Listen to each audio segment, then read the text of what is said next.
Moira nga ang dahilan ng aksidente ko. Get out of my house! Umalis ka sa pamamahay ko! Get out!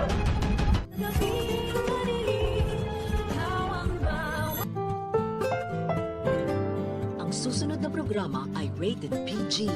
Ito ay nangangailangan ng patnubay, gabay ng magulang para sa mga batang manonood.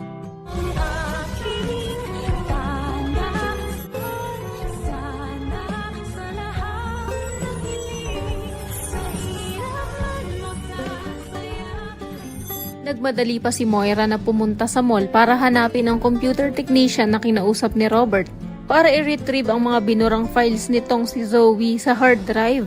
Pero huli na nga nang dating ang bruhang si Moira dahil kasalukuyan na palang pinapanood ni RJ at ng computer technician ang CCTV footage ng kung paano siya itinulak ng asawa niya sa hagdan. Kaya naman ngayon ay napatunayan na nga rin ni Robert na tama ang hinala nila Lynette maging ang sinasabi ni Bogs na si Moira nga daw ang dahilan ng aksidente niya.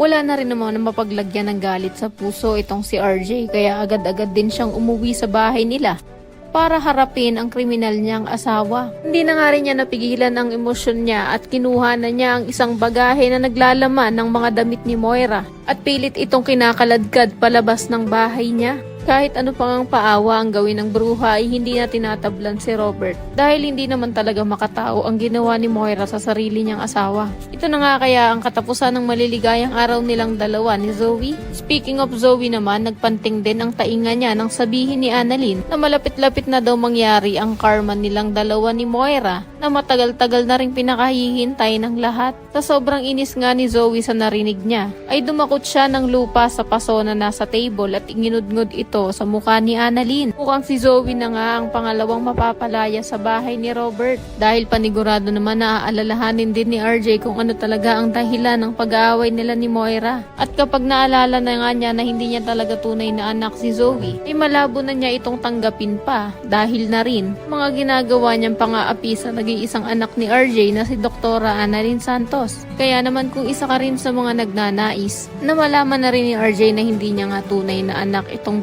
Hildang si Zoe para magkasama silang mag-ina na pagbayaran ng mga kasamaang ginawa nila ay pakiclick naman ang like at subscribe button.